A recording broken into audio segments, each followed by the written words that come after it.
What's up, everyone? Jeremy Gerard from Mythic Customs here with one of my short customizing tutorial videos. On this video, we're going to look at ways that you can get some new looks for your collection, specifically for your dwarf figures, by doing some creative cutting and swapping with the dwarves' helmets and beards.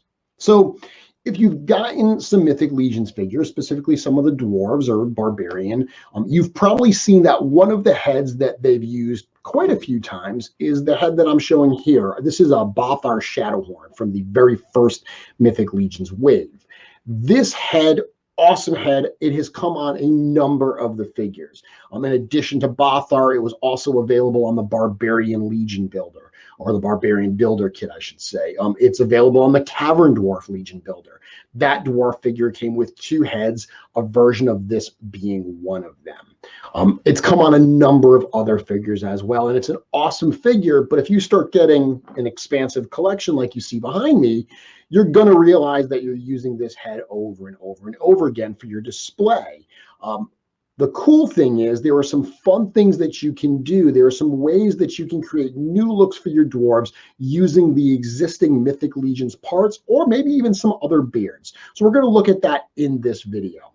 Now, the first thing I want to point out here is one thing you should know about this particular head is it is actually multiple pieces. So they're not meant to come apart. And I have another video talking about how to remove pieces from Mythic Legions figures that aren't really meant to be removed, like removing the heads from the hoods and stuff like that.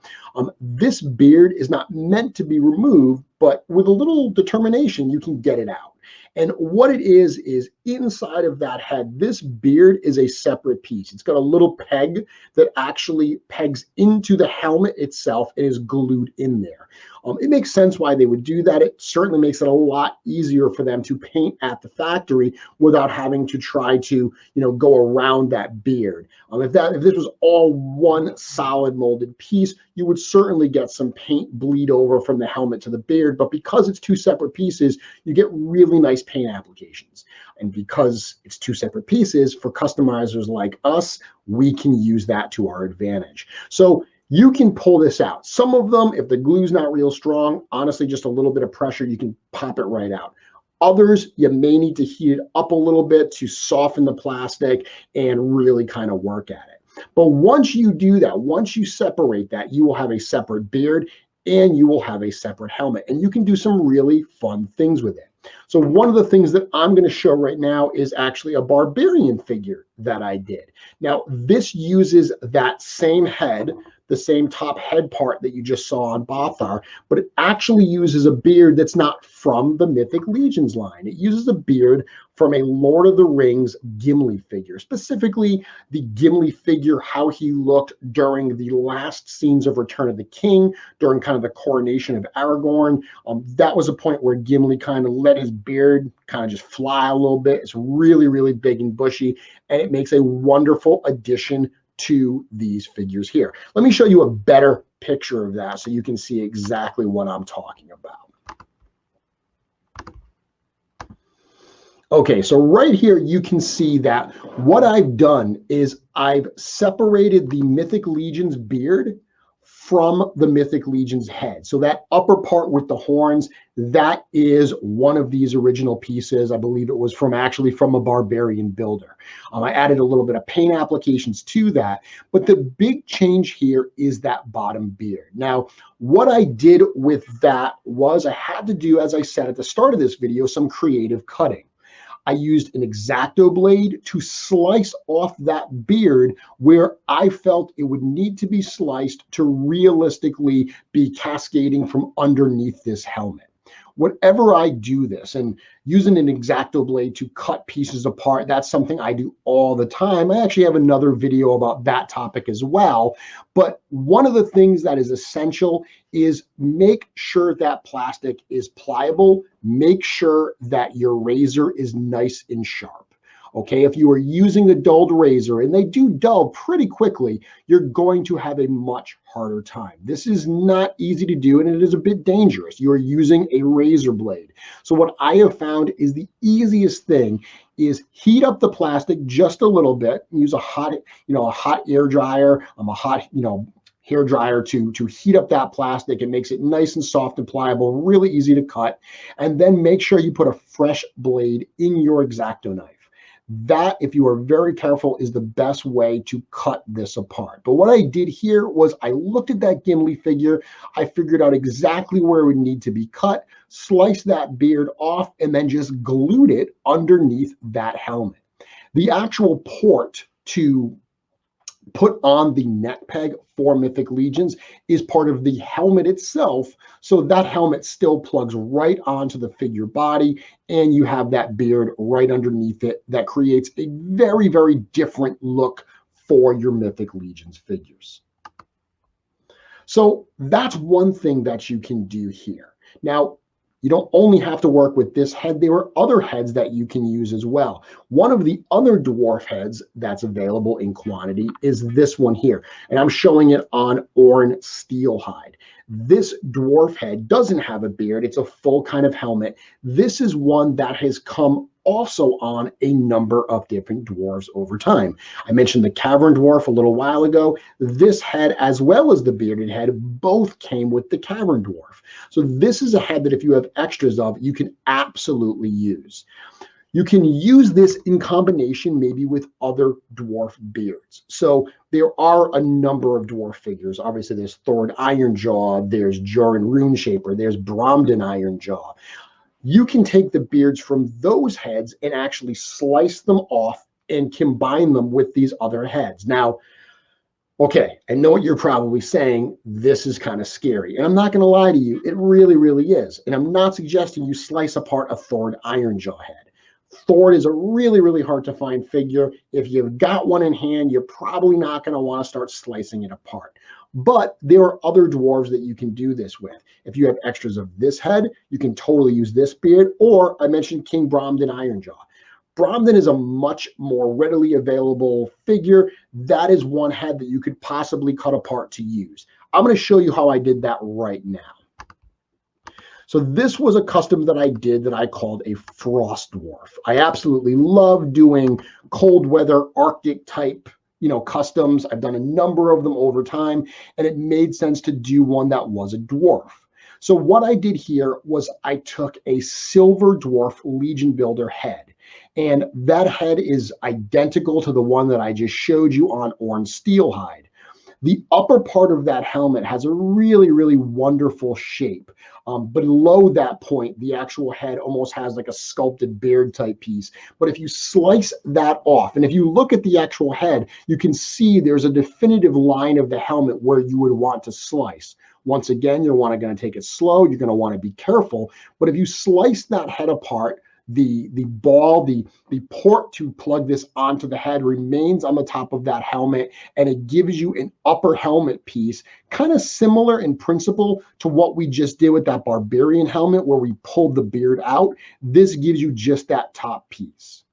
Next, I took a King Bromden Ironjaw head, and once again, I figured out, okay, exactly where should I cut this? Now, not going to lie, this is scary because if you slip, if you cut too much, you will have ruined the head.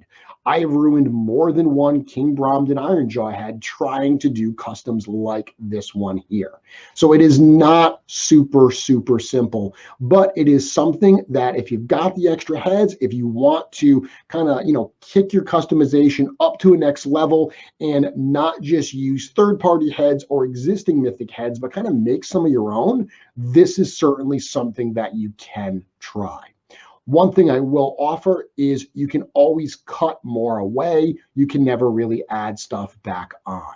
So think about where you want to cut it. Look at that head, say, okay, where would this actually be? On King Bromden, I cut this right under the nose, right where kind of the upper lip of the character would be. I cut it there, and then I glued it on to the bottom of that helmet to create this look. Well, kind of. Now, there's one thing you got to realize is it's going to be virtually impossible to get that beard to line up exactly. What I'm going for is lining it up in the front. But what happens is the way you cut it, you're probably going to end up with some dead spaces on the side. What I've done to solve that problem is I've actually sculpted some extra parts of the beard in there to bring it all together. To do that, I use this here, epoxy sculpt. So this is some material that you can find on Amazon. That's where I get it. It's a two-part compound. So you need both of these pieces. You combine them in equal portions. You can, you wear gloves for it. You take a couple little balls, put them together, and just combine them. And it says right here on the back of the package, it says that in 30 minutes time, it's at its stickiest and most adhesive. In 1 to 2 hours, it's very easy to work with. 2 to 3 hours, it's setting up. You can create formable details. Within 24 hours, it's hard cured and waterproof.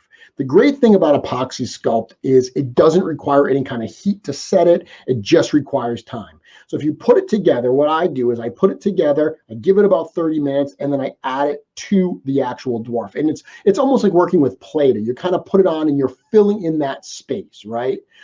After another hour or so, I come in with some sculpting tools, and trust me, I am not a sculptor in any way. This is very, very simple stuff. But I come in with some sculpting tools and I just try to create some hairlines in there so it kind of blends in. Now, of course, you're going to have the red beard with the white Sculpey over here, epoxy sculpt. Once it fully dries after 24 hours, you could actually sand this stuff if you wanted. I'm not going to be sanding it because I've already added kind of the sculptural details. I'm just going to paint it. So then I mix some paints together to try to match the beard color that I'm going for, and then that actually fills it in. Let me show you a few more examples of combining this type of stuff. So this is one that I did, and we're talking about, cutting the Bromden Ironjaw head apart. This is actually a Bromden Ironjaw head that I cut the beard away from. So I cut the beard away from to use probably for that frost dwarf, and now I had that upper beard. I had the upper head left with no beard. So in this instance, what I did was I took one of those beards from the original barbarian style head that I showed you. I cut that so it would fit here. But you can see, especially on that picture on the left, you can see that it didn't line up perfectly. So what I did was add a little bit of Sculpey in there to kind of bring it all together. Once I was done, I painted all of it. This is actually my tribute to the G.I. Joe character of Rock and Roll. So I wanted to make a dwarven gunner. I did a whole series of G.I. Joe inspired Mythic Legions figures. This is my version of that character. But it's a fun character, and it's a way that you get a very different look because you've got that Bromden Ironjaw head, but instead of having that Bromden Ironjaw beard, I've added a different beard to it simply through some cutting and using a little bit of Sculpey. I have one more to show you here. So this is another example combining two different parts. So this is a samurai dwarf that I did as part of my Mythic Shogun series. And you can see that this combines that fully armored dwarf helmet. It's actually from the Cavern Dwarf. I cut out the bottom part just like I did for my Frost Dwarf. And then I used that barbarian style beard, or that, I think this actually came from the other Cavern Dwarf beard. So I actually took both of the Cavern Dwarf heads and combined them in this way. And once again, you can see, especially right here, you can see there's a little bit of Sculpey that I've added, little bit of this epoxy sculpt that I've added here to fill in some blank spots. I've added the horns onto this to get that samurai look as well. But really, the salient point that we're looking at here is the combination of that helmet and that beard.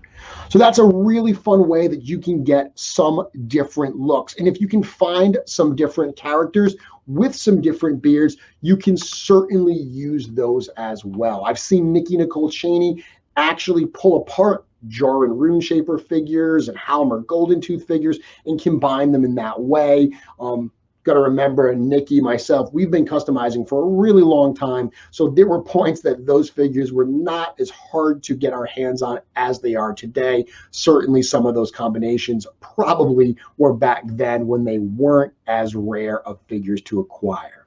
but the principle behind it is all the same. Look at these different figures. Start with this head right here. Simply by popping this head apart, you will have that upper head right here. Grab one of those Lord of the Rings figures. It's a fairly inexpensive figure to find. It's not like you're going to have to go and spend, even $30 on it. You can probably get one for like $10. It's a great way to try to do something like this. Let me show that custom again. You can see exactly what I'm talking about. And I'm showing it on a barbarian. Obviously, you could put this on a dwarf and it would work just as fine. But this is a great way that if you have an extra one of those heads, you can pop that helmet apart, get that inexpensive Lord of the Rings figure, get this different look, and at least practice the principles that I am talking about in this video. Pick up some of this epoxy sculpt from Amazon as well. You can try some stuff with that. You can try some sculptural details by adding this. Doing full-on sculptures with this is, going to be next level type stuff, but adding just a little bit of here around the beards, that's certainly something that you can get started with to create some new looks. If you enjoy videos like this, if you find them helpful, if you find them inspirational, please give the video a like. If you have any comments to share, do so in the comments below. And certainly, if you are not subscribed to my channel yet, please consider doing so. Certainly helps me out, and it will inform you whenever videos like this go live. Once again, hope you found this helpful. Can't wait to see what you make.